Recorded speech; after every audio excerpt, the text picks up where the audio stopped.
it is a little bit strange to hear one's sort of lists of accomplishments and awards in this context. You know what I'm saying? Like, Television Critics Award is like, that's really awesome, except when you're in the room that is filled with people who are most likely to cure cancer. Slightly humbling. But Dr. Tessia Levine, thank you for that kind introduction. Thank you for the gracious welcome to Rockefeller. This is a humbling setting, and this is intimidating company. I am grateful for the opportunity to be part of this celebration and the presentation of this award. Richard Engel is grateful for the opportunity to host the Rachel Maddow Show tonight from Paris.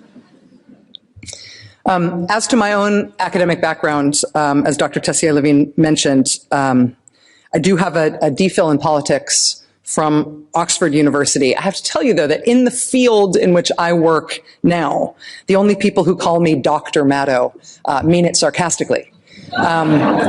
They've pronounced the honorific with profound sarcasm as a way of making fun of me. This is therefore sort of nice to step out of my anti-intellectual, rough and tumble professional life and to be in a room here full of, I would say, probably mostly women, where if you don't know exactly how to address somebody you meet tonight, your best guess is to call her doctor something, and you will probably be right.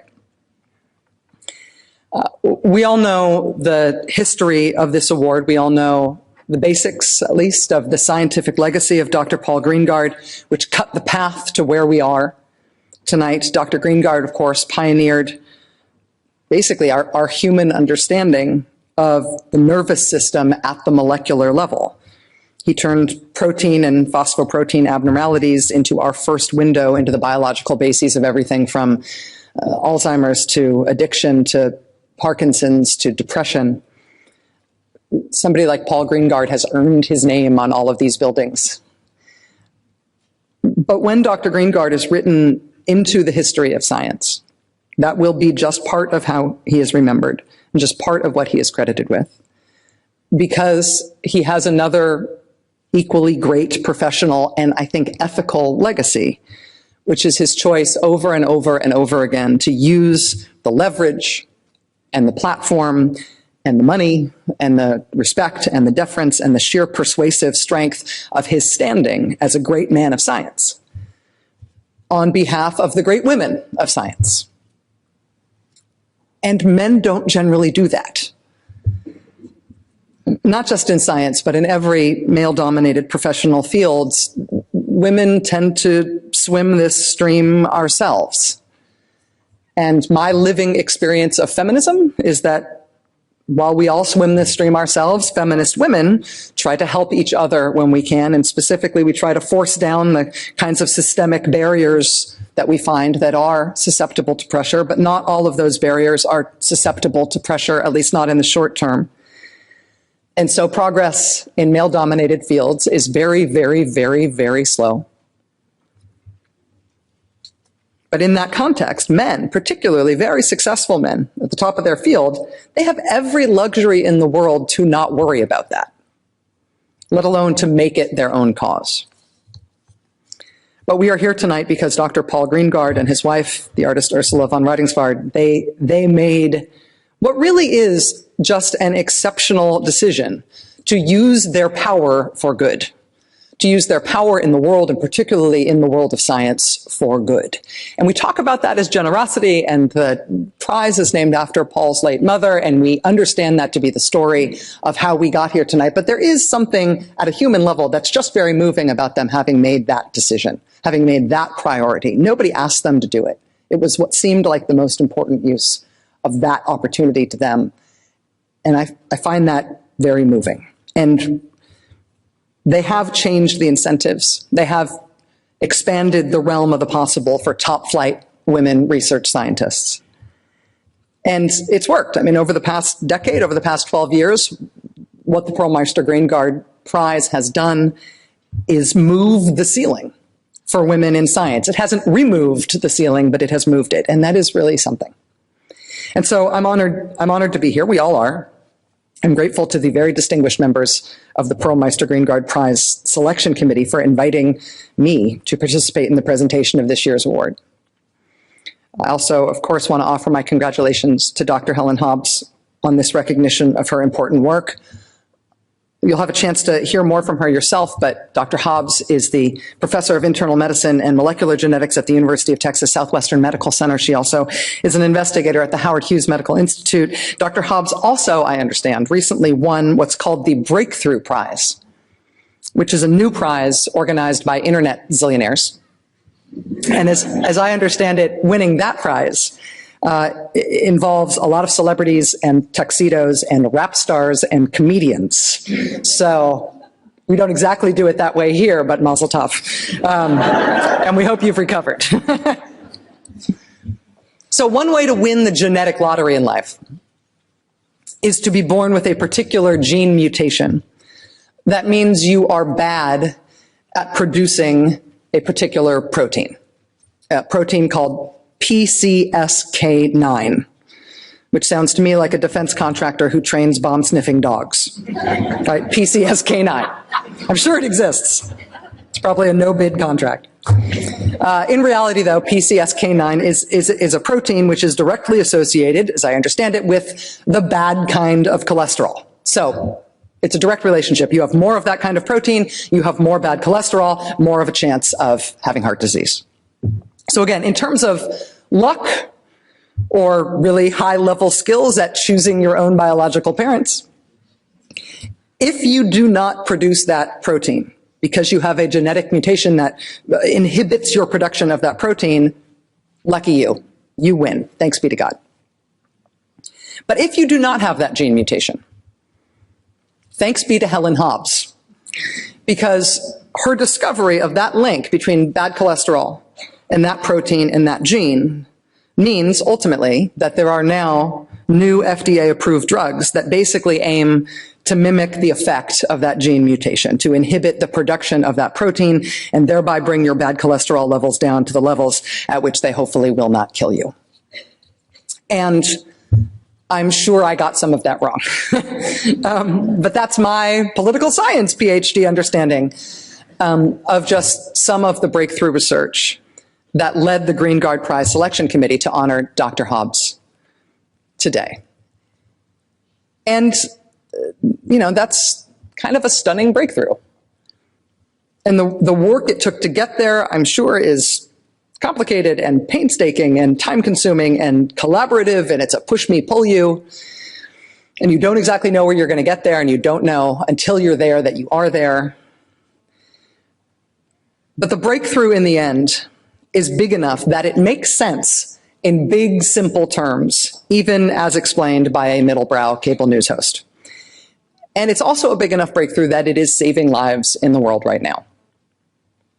And as somebody whose academic and professional expertise is in politics and not in hard science, it is really heartening to be able to describe such pure human progress.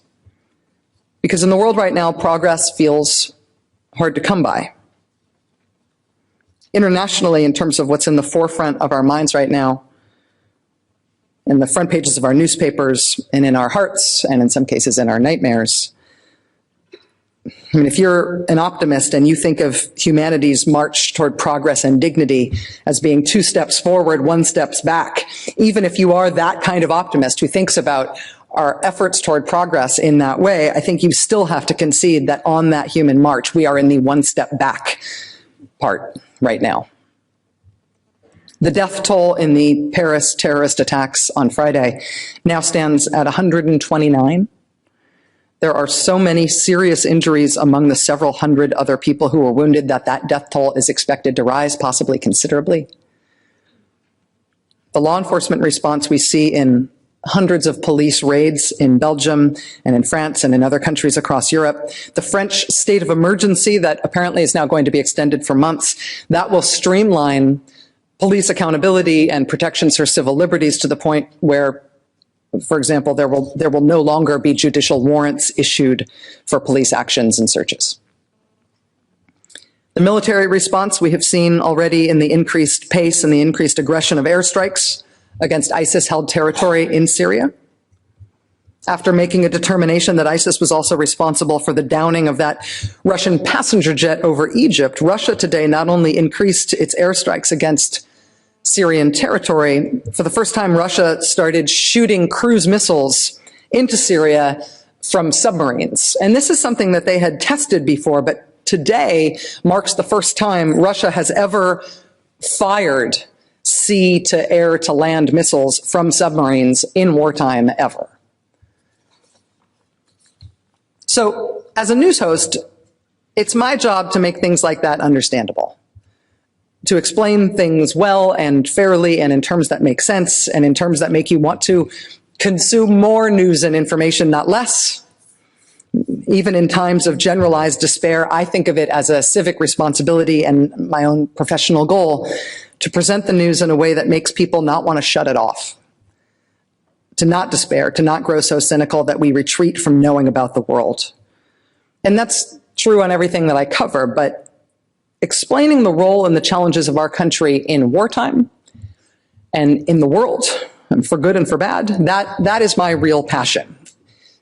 And so that puts me in sort of a weird place, because as a woman and as a liberal, it is unexpected and I think sometimes unwelcome in my field that my main area of interest is national security and military affairs and the politics of war.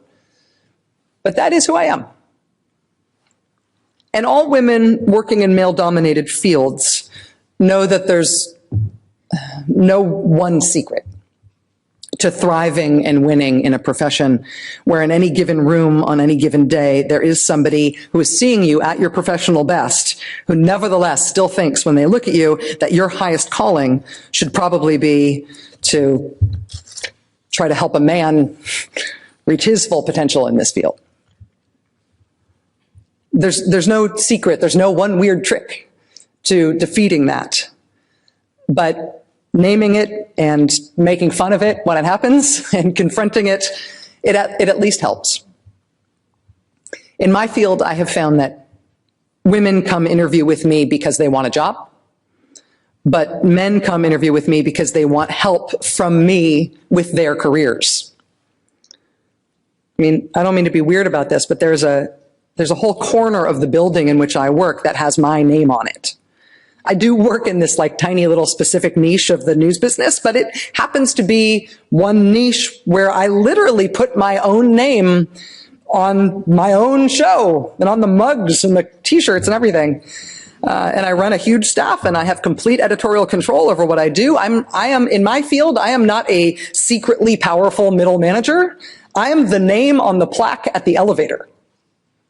But still, 19-year-old male pages and interns will come to my office, walk right in and tell me they'd like to sit down and talk to me about their career ideas and their plans, bounce some stuff off me, because it'd be good for them.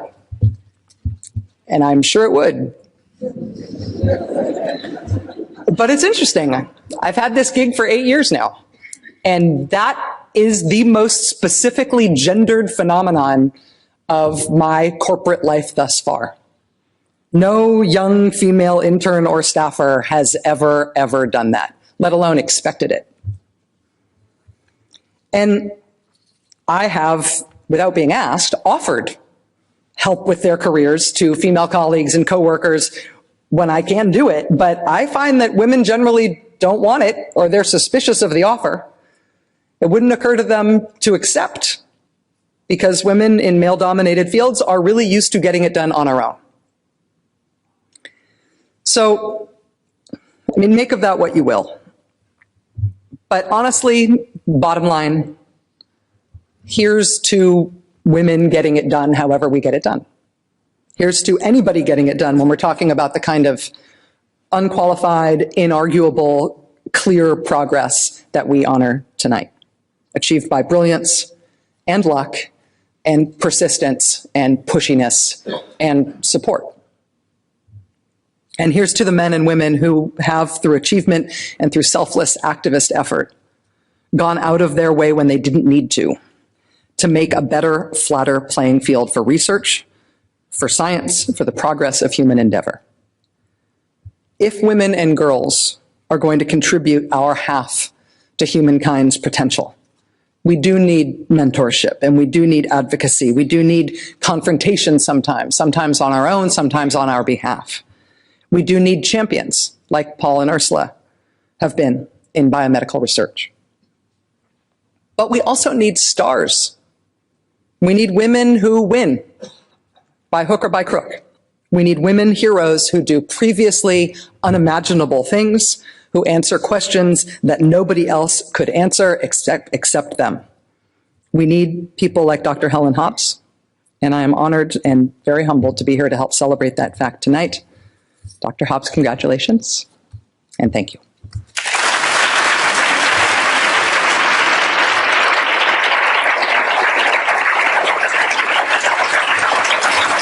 Thank you very much, Rachel, for those inspirational words and that call to arms.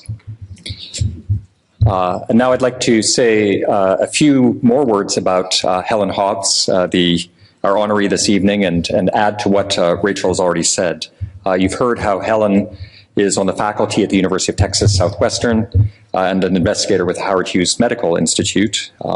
Like Rachel, she graduated from Stanford University, where she started by focusing on art history, but soon found herself lured by the beauty of biology. Medicine struck her, I understand, as the most social of the scientific pursuits, and she earned her undergraduate degree in human biology and then attended Case Western Reserve University School of Medicine. She completed an internship in internal medicine here in New York at Columbia Presbyterian Medical Center, then moved to her current home in Dallas. She served as chief internal medicine resident and completed a fellowship in endocrinology at Parkland Memorial Hospital. Today, Helen is a physician and geneticist who divides her time between the clinic and a robust research lab, where her work illuminating genes that impact blood cholesterol levels and fatty liver disease is ushering in revolutionary therapeutics, as you've already heard from Rachel. She's co-founder of the Dallas Heart Study, one of the largest multi-ethnic, population-based studies into the biological factors that influence cardiovascular disease. Participants in the study provided clinical and genetic data that led to transformative discoveries about this protein PCSK9 that we'll discuss further, and its role in cholesterol regulation. And we'll be discussing this in just a few minutes together with Helen. She's received many accolades and awards. She's a member of the American Society for Clinical Investigation, the Association of American Physicians, the National Academy of Science, and the National Academy of Medicine, among others. And in addition to the Perlmeister Greengard Prize, she's the recipient of the American Heart Association Clinical Research Prize, the Heinrich Wieland Prize, the 2013 Passero Foundation Award in Cardiovascular Research, and again, as you've just heard, last week, a 2015 Breakthrough Prize in Life Sciences. We're also delighted that Helen's brother Fritz and sister-in-law Linda are here to share in this occasion. Now, in a few minutes, I'll talk with Helen about her career in science and her science, but first, please join me in welcoming Dr. Helen Hobbs to the stage. And Rachel, will you also please join us?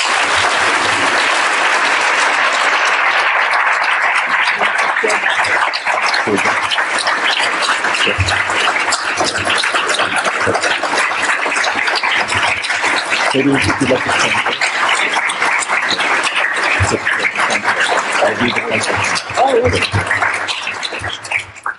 So it's my pleasure to read excerpts from the citation that's being presented this evening, and Rachel will as well.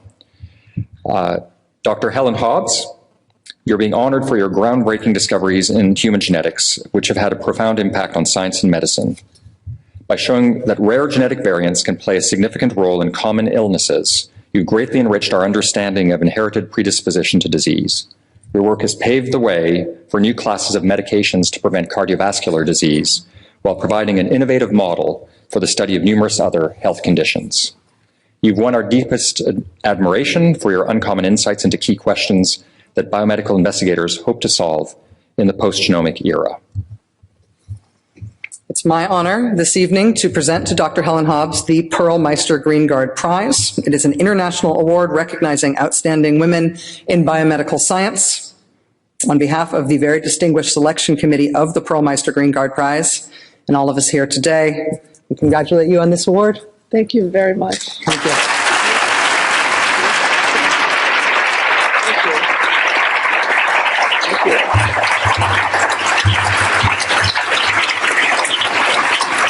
Thank you.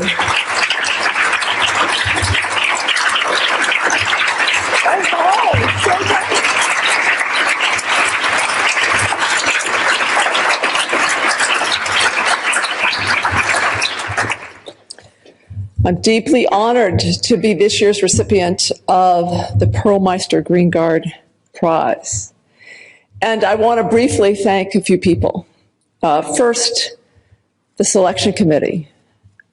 I greatly admire the women who have received this prize before me, and I am thankful that the committee thought that I was worthy of standing in their company. Thank you very much.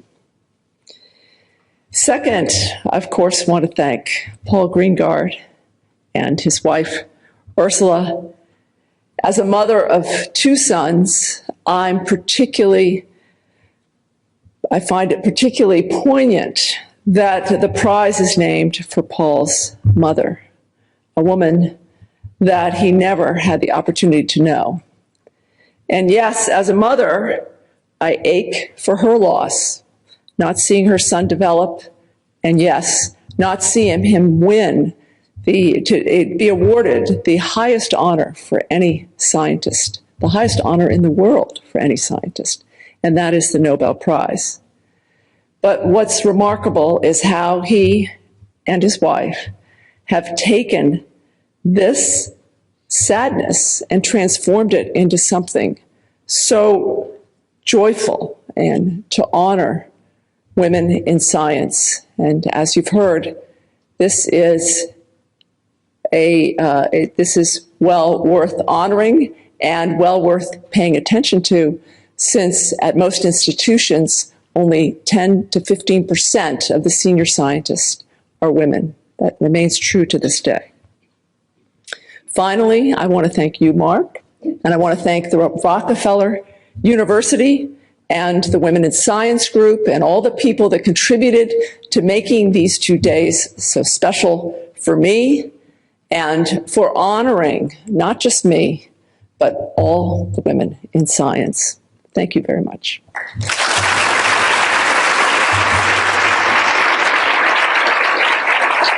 First of all, congratulations again, Helen. Thank you.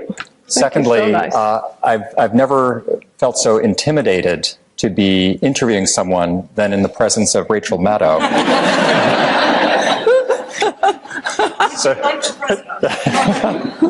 So I'll try to do my best here, but if I start flagging, maybe she can step in. Okay. So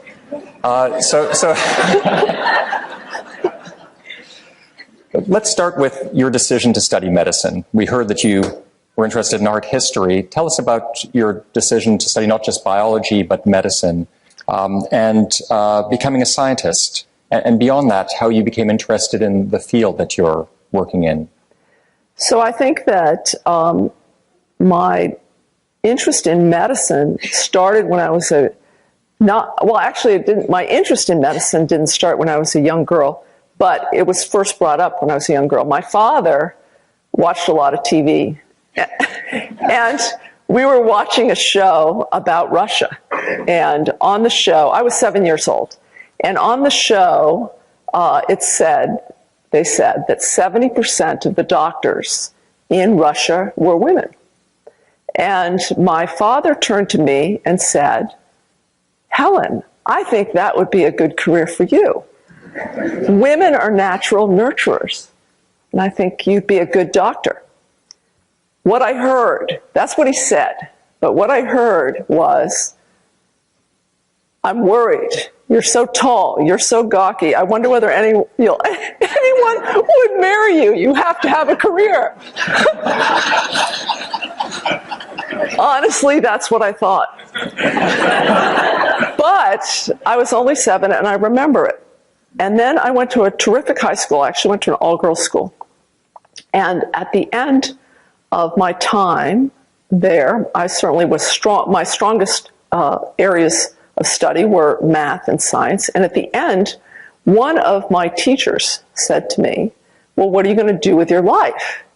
And I told her, I said, "I love science, but I just can't imagine myself as a scientist." I really didn't. I had never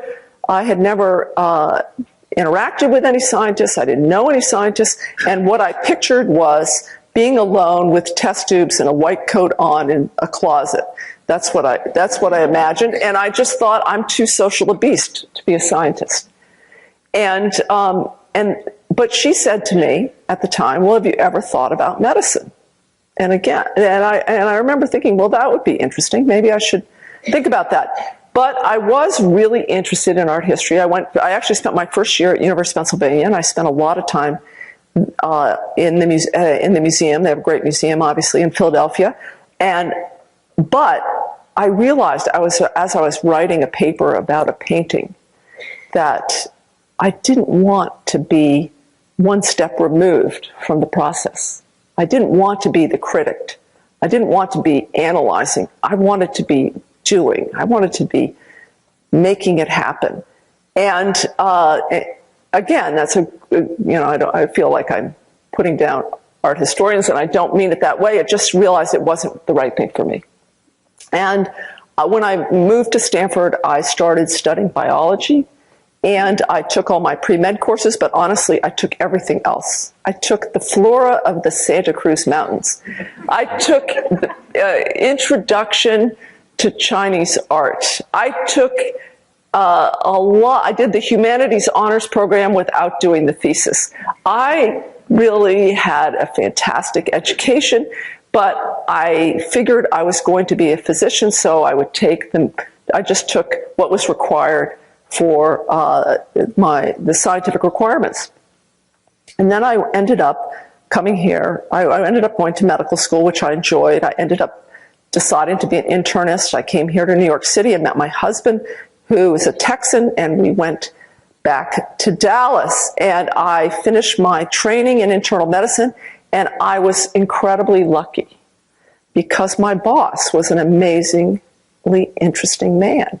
His name is Donald W. Selden, grew up here in Coney Island, trained at Yale, and at the age of 35 drove down to Dallas, Texas. And he spearheaded the medicine program there. And he asked me what I was going to do with my life, and I said I was going to be an endocrinologist. And he said, I really think that's not the right thing for you. You need to go into a laboratory. I said, and then he directed me to the laboratory of Brown and Goldstein, Joe Goldstein, well known to people here at the Rockefeller. And he basically told me, get the best possible training you can get. And in Dallas, Texas at this time, that's the best place to go. So I went from being a physician to going into a laboratory, the most difficult transition of my life, but also the most exciting and interesting because I just learned so much in a very short period of time. I had to make up for a lot of lost time, and I spent 4 years solid in the laboratory. So that's my story. So you learned to like the white lab coat and the closet. I learned to like, well, all science is, as anybody, the scientists in this auditorium know, it's nothing like that. In fact, science is an incredibly social endeavor. First, you run a laboratory, and you have all these relationships, which are wonderful, with young people, with students, medical students, graduate students, with postdocs from all over the world. And you have this scientific family, and they stay with you in general for 3 to 5 years. You really get to know these people. And you watch them develop and train and get better and become independent. And then you get the pleasure of seeing them, visiting them wherever they are, and almost wherever you travel. At least now, I'm 63, so I'm old enough to have, like you have, a whole slew of people around the world who I've trained. So it's really tremendously gratifying to have this big community. And then you have your colleagues. Many of my colleagues here, some in the front row right here, that you get to know so well. And again, they're all over the country. You're brought together because of your love of science. And you get to see each other at meetings. You get to go to university. One of the things I love to do the most is people invite you to go to a university, and all day you go from room to room and you hear that person's scientific story. It's exhilarating. You go to a great place and you have a day where you see 7 or 8 people, and they tell you their best story. and you're there and can ask any question you want. And if you love science, it's a wonderful experience. So you had a misconception about science not being a social activity, when in fact it is. Maybe it's a message we need to get out to other high school students. Well, I think that's true. I think there is this terrible misperception about science, and I think it is something we all need to do a better job in explaining what a incredibly interesting, exciting, and social endeavor it really is. Before we move on to your science, I just want to pick up on one other thing you mentioned earlier. You went to an all-girls school. Yes. Was that important in your development, do you think? So I went to the public schools through the 8th grade, and then I went to the school called Concord Academy. Now it's co-ed, but at the time it was all girls, and it was a fantastic educational experience. It was a very intense, very rigorous academic program, and but there were no prizes, no recognition in that way. But they had fantastic teachers that took tremendous interest, personal interest in all the students, and I think that for me it was very hard. I don't think I was able to replicate that experience, that educational experience, until I went into the Brown and Goldstein lab. To have the combination of the intensity, the purity of the love of knowledge and of learning, coupled with an environment that was rigorous, but also in which that you knew was the ultimate goal was for you to be everything that you could be. That was what a great time in my life. So let's turn now to your scientific career as you established your own independent lab, and you set out to start the Dallas Heart Study in 2002. So tell us a little bit about what you did, what was novel about this compared to what had been done previously, and what you had in mind when you set out to, with this study, to crack open some of the biology of cardiovascular disease. I wish I could tell you, Mark, that I did this because I had a vision. That's not what happened. The head of cardiology at Southwestern, a man named Sandy Williams, very, very ambitious man. And there was a foundation called the Donald W. Reynolds Foundation. He made his money in newspapers, wanted to give money to one center in the United States to support cardiovascular research. And it had to go from genes to populations. Well, in Dallas, we were pretty good in genetics, and we have very good scientists, basic scientists who work on the cell biology of myocytes, the cells that make up the heart, that work on development of the heart. We have good clinicians, but we had nobody who did population-based research. We didn't have any population studies like the Framingham study or lots of other studies, famous studies. We didn't have that. Sandy Williams wanted this grant. It was $6 million a year for 10 years. That's the most you could have it. They said that at the outset. He wanted this grant. He came to me. I had been collecting families. I'd been collecting DNA from families that have either too high or too low cholesterol. I've been doing that and been working on and found genes that were responsible for those elevated or reduced levels of lipids in the blood. Anyways, he came to me and he asked me, would you help me do this? I said, no.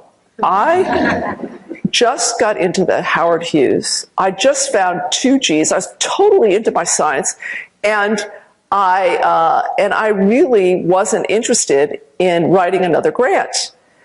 And I left his office, and he came back a week later, and he said, Helen, UT Southwestern has been great to you. It's been a great institution to you. They've really supported you, supported your career. You owe it to UT Southwestern. I can't believe he was so smart, because I felt it and I did it. And I had to write this grant with a man who named Ron Victor, and the two of us had to write an epidemiological study. I didn't do epidemiology. We used to laugh. We don't know how to spell epidemiology. We had to design a study, and it's called the Dallas Heart Study. And the two of us got together, and late at night, because it was the only time we had was late at night to do it, we started thinking about, okay, if we're going to do this, we've got to do it right. We've got to design something that we want to be a part of. And that was the Dallas Heart Study. So the whole idea of the study was, I was interested in genetics and finding genes that contribute to disease. So the design features that we agreed upon, first, that it would be multi-ethnic. We wanted to take advantage of the fact that in Dallas, we have 3 major ethnic groups. We want to take advantage of the genetic diversity in our own community. We didn't care where we found a sequence variation. We just wanted to find it. So we designed the study. The oldest population in the world is the one from the people whose descendants are in Africa. So half of the population is African American, and 15% Hispanic, and the rest were either of European descent or with a few American Indians, a few Asians, a few other people from other ethnicities. But so that was one thing. The second thing is anything we measured, we had to measure as precisely as we measured things in the lab. In the lab, we're very precise. So if we were going to look at the heart, we had to look at it using the very best imaging technique. If we were going to look at the liver, we weren't going to use a sonography, which gives you kind of a white cloud. We were going to measure it, and we used this method called proton magnetic resonance spectroscopy, a method that we had to set up, that we had to test in animals to develop a very accurate measurement of the amount of fat in the liver. Everything we did had to have an internal standard and had to be up to the standards of whatever I did in the lab. And the third thing was, there's no way as a geneticist I was going to do studies on individuals and not have access to their families. As a geneticist, the best way to find out about whether a gene sequence variation is related to what we as geneticists call phenotypes, or a level of cholesterol or heart disease or whatever you were looking at, is to look at the family. Does that gene mutation follow the disease in a family? So we had every person agree, well, not everybody, 99.5% of the people that entered our study agreed to be recontacted, so that if we found an interesting sequence variation, we could go back and collect their family. And then the last design feature, which turned out to be beneficial for my science, was that we focused on sequence variations that you heard about that are a low frequency or rare. And those variations tend to be associated with larger phenotypes, that is larger changes in whatever you're measuring. And as a scientist, that really came out of being a scientist, because we know that's what we look for in science. We look for big effects. We look for big effects because then we're really sure that the thing that we're looking at is actually having the effect. It's much easier to tease out and figure out what's responsible for a big effect than for a little effect. And this was at a time when everyone was doing what's referred to as genome-wide association studies, GWAS studies, looking at lots of sequence variations that have very modest effects that are frequent in the population. They're frequent in the population because they don't have much effect on whatever they're influencing. So those were the design features. We presented it to and remarkably, we were awarded the grant, and in Texas, all the Texans were very proud, because we beat out, Johns Hopkins and Harvard and Stanford, and anyways, and so.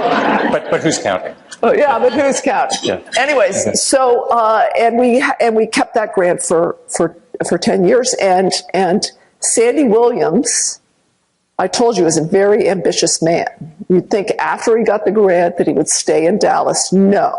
He went to become dean at Duke 10 months later, and he had promised me when I agreed to be co-director of the grant that I wouldn't have to do anything administrative. So he reneged. Completely reneged. And I honestly, just so mad at him. I was so mad. Obviously, I got over it, and actually, I learned so much running that project. It was a huge project with 50 people all over Dallas, knocking on doors, getting people to enter the study. I learned so much about how to run something bigger than my laboratory, and I also learned a lot about other kinds of science that I didn't really know or understand very well. And I have to say, it was a great thing for my science. I found a whole series of sequence variations that were the start of what for me were really interesting stories. So you stacked the odds in your favor by designing a study where it was very quantitative, right, enriched for families, right, and then you looked for extreme phenotypes, right, and tried to then link them to very specific genetic variations. So totally right. Right, and so tell us about some of those discoveries, and tell us about PCSK9. I will.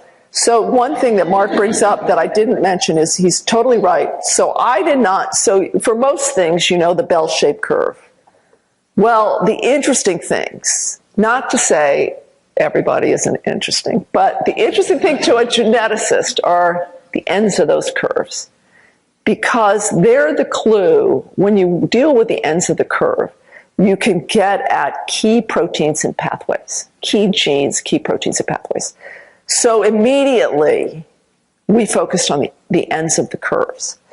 And we showed, before we worked on PCSK9, we showed that when we sequenced genes that at the ends of the distribution of a plasma lipoprotein, that we could find genes that contributed to the levels of that lipoprotein.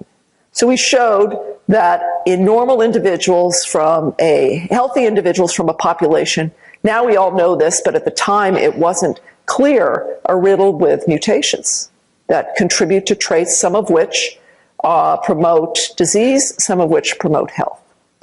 And we did not discover PCSK9. That was discovered by a group in France, but we recognized, nobody knew, it was discovered by a group in France who found families that had very high cholesterol, and they had mutations in this protein called PCSK9. We were very interested, but we were busy. We had our own things to do, but we were watching this story unfold. And actually somebody here at the Rockefeller played a major role early on in this story, and that is Jan Breslow. And nobody could figure out, this was a protein that nobody had linked to cholesterol at all. But they couldn't figure out, what does it do? How does it change plasma cholesterol levels? And a hint came from the studies. I don't want to go into them all. I don't think anybody will be interested. We don't have time. Whatever. There was a hint from the work of other people. And so we thought, maybe this protein, since certain mutations in this protein cause the cholesterol go up, and other mutations in the protein that kill the protein, maybe that'll make the cholesterol go down. And for those who are interested, I'm actually going to talk about this tomorrow morning. At any rate, and so we did a very simple experiment. We sequenced the gene in people who had the lowest cholesterol in the Dallas Heart Study. Again, these are healthy people. And we sequenced the gene in our two largest groups, in the whites and the blacks. If we had not sequenced the blacks, I would probably not be here today. I hope I would be, but I might not be. And that is because in the blacks, it turns out 1 out of 50 have a mutation that inactivates this gene, so that these people have 50% or lower amounts of this protein in their blood. And Rachel, you've got it completely right. High levels of this protein are associated with high cholesterol levels. Low levels of this protein are associated with low cholesterol levels. We went out, collected the families. There were 33 people in Dallas, 33 African Americans in Dallas who had this mutation. We went out and collected the families, and as luck would have it, we found somebody who had no PCSK9. And her plasma LDL cholesterol level, normal is 100 to 120. Her level was 14. So this was important too, because a person with no PCSK9, what did they look like? What does, if a drug company is going to think about targeting a drug, and particularly a protein that not that much is known about, they want to know what's their threshold, how low can they make this protein go before there's a problem. And it turned out that this woman, we brought her into the clinic, and she's very healthy. I've brought her in on 2 occasions. And we've done imaging studies of all the organs that make PCSK9 completely normal. She is of normal intelligence. She's a college graduate. The PCSK9 is expressed in the cerebellum, which is where you control your balance. She's an aerobics instructor. This was very good news. And at least to the age of 42, she's healthy and well. So and then we went into another study and asked a very simple question. If you have this mutation or you don't have this mutation, over a 15-year period in this other study, who got heart disease? We compared the people with this mutation and without the mutation. And amongst the African Americans, there was a 90% reduction in heart disease in the people that had the mutation. There was a sufficient number of those people in the study to have a significant reduction, so a 90% reduction. And we found a milder mutation in the individuals of European descent. We also looked at that. A 15% reduction in LDL cholesterol caused a 46% reduction in heart disease. Much bigger than you would have expected. If you took, in the statin trials, a 15% reduction in LDL cholesterol would reduce heart disease by 15%. We were seeing 46%. And we now know the reason for that is because these people have had lower cholesterol levels all their lives. It's not what your cholesterol level is today. That matters. But what really matters is what were your arteries exposed to. It's the area under the curve. It's the cholesterol, your cholesterol level times the number of years you've had that cholesterol. So these people, from the time they were born, had much lower cholesterol. So that's why they're protected from heart disease. And I should say they had a high risk factor burden in this study. Over 55% had hypertension, 25% diabetes, a third smoked. So lots of risk factors, but they did not get heart disease. So it showed that LDL cholesterol we knew it was sufficient to cause heart disease, but you also have to have a certain amount of it in order to get heart disease, except for under very unusual circumstances. So let's dial ahead, and we're going to open up for questions in just a minute. But so you have these individuals who have defective PCSK9. Associated with that is lower cholesterol and a lower risk of heart disease in spite of other risk factors. Right. So everybody got interested. The pharmaceutical industry got interested, as you say, to try to make drugs to lower PCSK9 in people who have normal PCSK9. Right. Antibodies are made, and there are now some that are approved by the FDA. Right. So tell us a little bit about the clinical picture there with these drugs that have just recently been approved last August. Right. For the first ones. Right. And what we know about what they do to LDL cholesterol, first of all, whether this benign side effect profile that you talked about also is true of these drugs, and what do we know about outcomes? Does it affect cardiovascular risk? Okay. So yes, as Mark alludes to, there now are antibodies that you inject every 2 weeks against PCSK9. PCSK9 circulates in the blood. And these antibodies bind the PCSK9 so that the PCSK9 is no longer active. So it simulates having a mutation in the gene. And at first, people thought, oh, people won't like giving themselves injections, but in fact, that hasn't been the case. And a lot of patients, of course, have injections because insulin, and so there's a lot of experience, and they've developed these pens that make it easy to give yourself shots. And For some people, taking pills they'd actually prefer giving a shot than taking pills every day. There have been a myriad of trials, thousands of people that have been put on these drugs. They're not without side effects. There are some side effects. Some people get inflammation where they do the injection, but that's very unusual compared to other. It's unusual, but still occurs. There is a slight increase in what they refer to as neurocognitive events, and some people have a little memory lapse. But really, this all needs to be studied really systematically.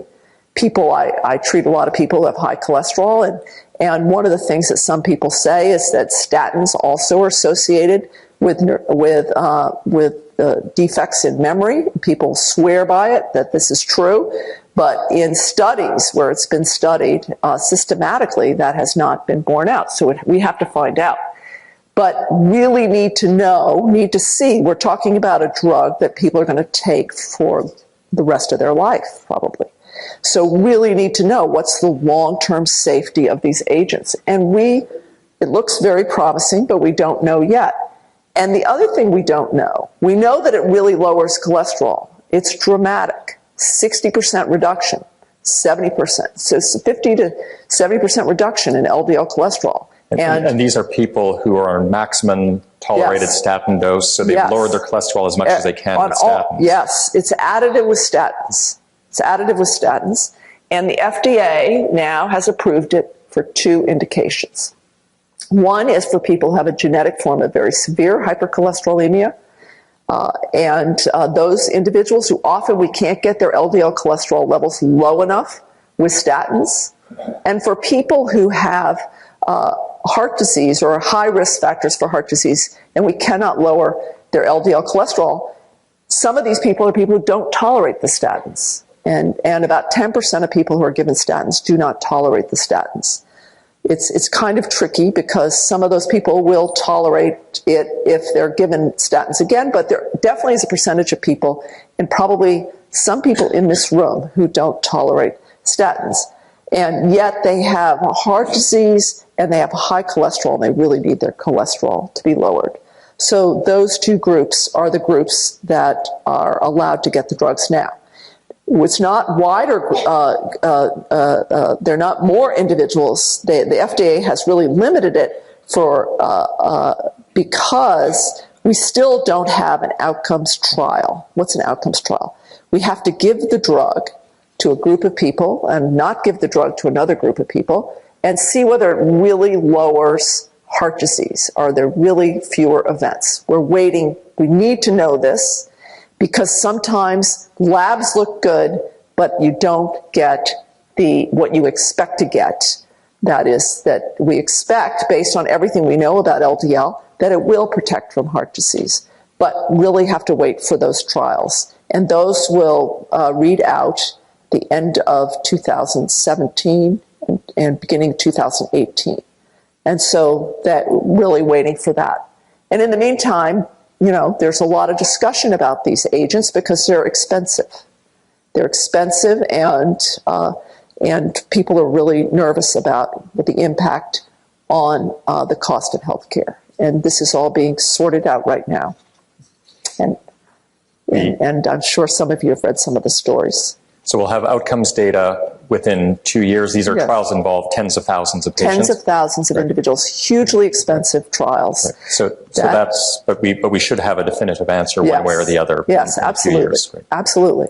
And why are these trials so important? Just to give you an example, there's another class of drugs that lowers cholesterol, raises the good cholesterol, lowers the bad cholesterol, but Lilly just had a drug that they did an outcomes trial. Everyone thought that not everyone, but most everyone thought that these agents would lower heart disease. They didn't. That's why it's so important that we have these trials. I think 2 reasons. 1, have to really show that we're lowering heart disease, and 2, safety. Longer period of time for people to be on these agents, be really reassuring to physicians and patients who are going to take these drugs. So Helen, I want to open it up for questions now. And I mean, there's so much more to talk about because PCSK9 is just one of the genes as you have identified. Cholesterol is just one aspect. Fatty liver disease is another interest of yours. But just the arc of going from the basic genetics, the population studies, to seeing those findings built upon to make drugs that lower cholesterol, and we'll see in a few years whether they have a benefit in terms of cardiovascular outcomes, must be just extraordinary. So, but let's open it up for questions. Hi, Helen. It's Betsy from Doris Duke. Could you comment how being a physician has affected your science and how being a scientist has affected your clinical work? Well, that's an interesting question, Betsy. Betsy is Betsy and I have worked together on the Doris Duke Foundation, and one of the things that the Doris Duke Foundation does is support physician scientists. And I've been head of their scientific advisory committee. And I think that being a physician, for me, it's been really central to the kinds of things that I choose to work on. If I'd taken another route, it would have been a different thing. But for me, it's something that I've utilized to be able to select the kinds of things that I work on. But most importantly, one of the problems with physicians who are scientists is many of them don't spend enough time in the laboratory and don't get a rigorous scientific training, which you have to be able to tell a complete scientific story, because you have to be always learning. In science, it's always changing. The technology is changing all the time. So you have to really feel comfortable developing new methods and doing new kinds of experiments. And to be able to do that, there are some people that are just naturally gifted and seem to be able to do it. But for most people, for almost everyone, it really requires extensive, rigorous training to learn how to do that.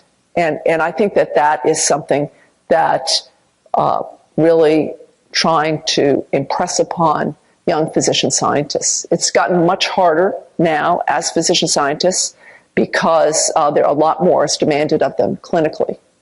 You have to be protected, so that you have time for your laboratory.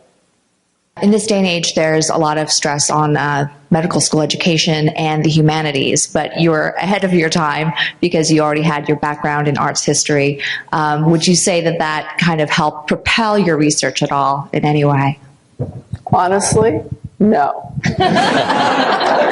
I think it's fantastic for my life. It's been a tremendous source of pleasure. I studied literature in college. I love novels. So for all the readers out there, everybody knows how pleasurable that is.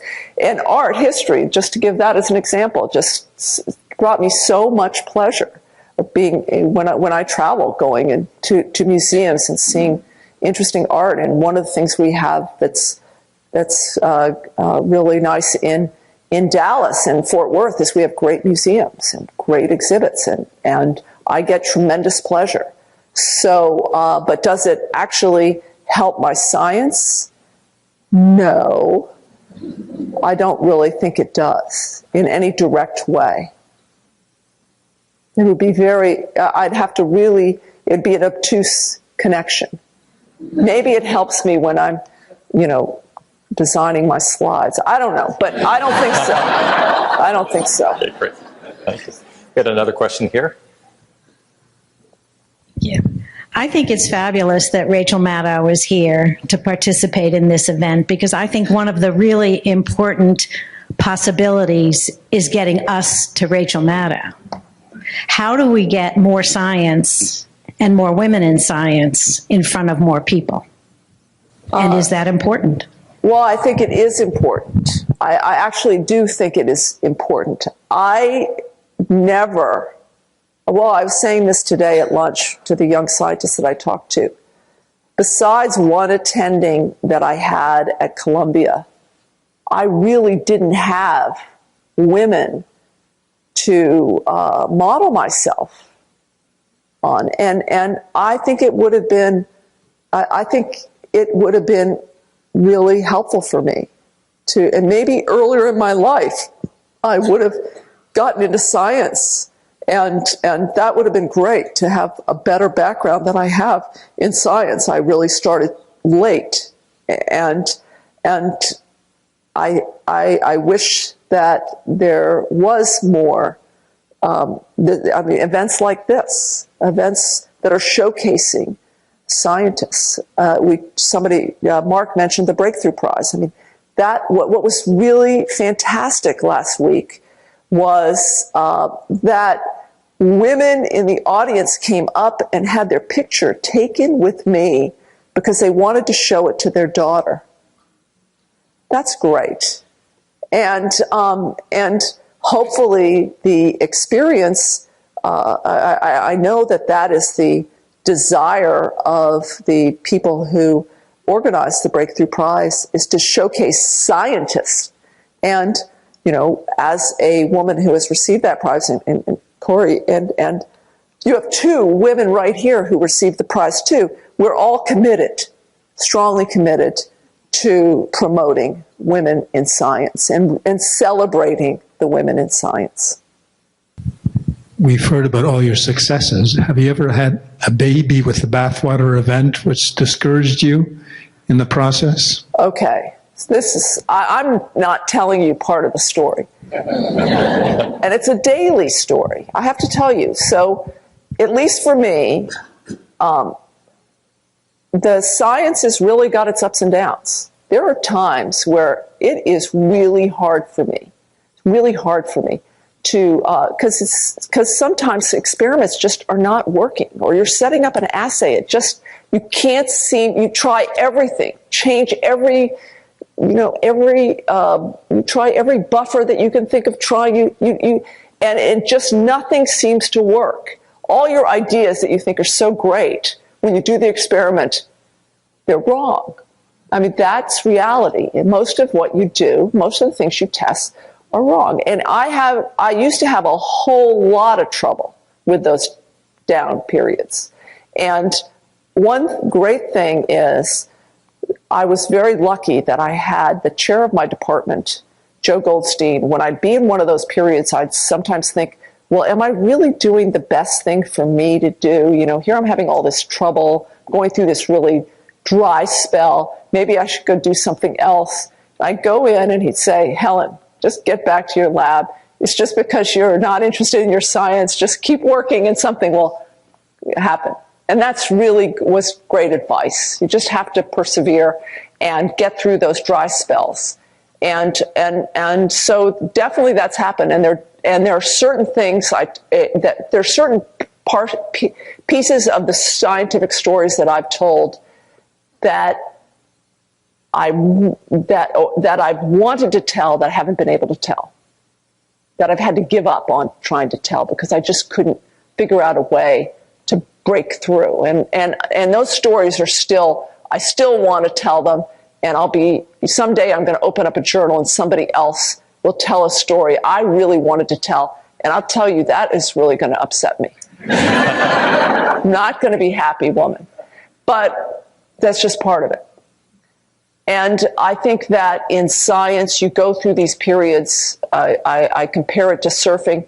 You go through these periods, you catch a wave, you find something. You know, when we found PCSK9, we knew right away. We found something very big. And that was a wave. Telling that story was really, there were so many experiments that we did, and we had so much fun figuring out what this protein did and why we were seeing what we were seeing. But then the story starts to, and then we got stuck on something. One of those stories I wanted to tell, I just couldn't figure out how to do, and I had to give it up. And meanwhile, you start looking back for the next wave. What are you going to, what's the next thing you're going to do? But sometimes in the period, you're in the white water and you're just like surfing. You're not going anywhere. And that's, for me, very hard. For other people, they're more patient. I'm just not that patient. As you've said, the women scientists in leadership roles and in tenured faculty roles are few. Even fewer than that, though, are female scientists in those roles with children. Tell us how you did that.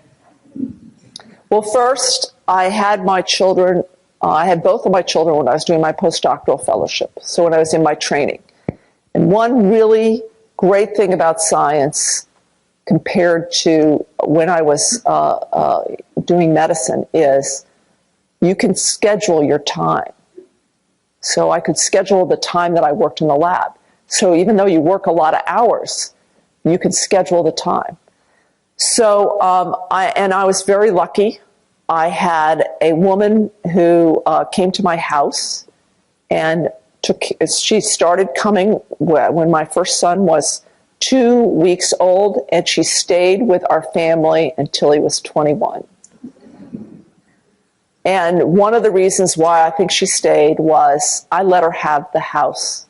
I mean, when I left, I did not micromanage her. She didn't have to fill out a schedule of every little thing that my sons did. And I trusted her. I mean, of course, that trust had to come. It wasn't the first day. But, and because it was expensive and because I was making very little money, we had another family who dropped their kids by our house, so we shared.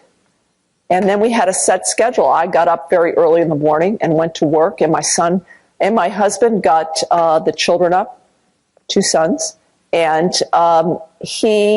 and then I came back, and the medical students and graduate students used to call me Manic Mama, because I'd be doing my experiments, and then I'd have to be the woman who took care of my children left at 5:15. I had to leave at 5:05 to get back. And if I hit too many red lights, I might even be a little late, and I couldn't be late. So that's what I did. And I worked on Saturdays. I've always worked on Saturdays. And and then my kids went to my mother-in-law. That was great. It was great for them. It was great for her. And it worked out well for me because it was a downtime. It was a time when I could really think, time for me to have and it still is a really great time for me in the lab, time for me to have more time with with particular people in my lab if they're having trouble. So I've always done that. And then the other thing I did was I was always the stay-at-home moms that my kids went to school with.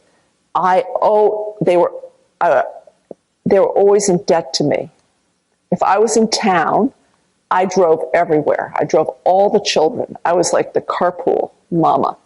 I took them everywhere, to every soccer game, to every practice, so that when I was out of town and I needed help, everybody wanted to help me because that's how I worked it out. I mean, I'm just giving you some of the details. It's not perfect. And I will say this, I said this today. This is not true of a lot of other scientists, perhaps more gifted than me. But for me, if you really looked at the trajectory of my career, I really treaded water for a period of time because you only have so much energy and you have to make choices. And for me at that time, I did enough to keep in the game, stayed in the game. And then when my children got older, I had so much energy because I had I'd managed so many things. I'd multitasked and gotten so efficient at everything that when I didn't have so much to do at home, I could pour that energy into the lab, and it showed in the output. Well, Helen, thank you so much for this wonderful, Thank you. wonderful conversation. Thank you. Thank you so much. You stay seated. People are standing. So much. No. Congratulations. No. Thank you very much. Good.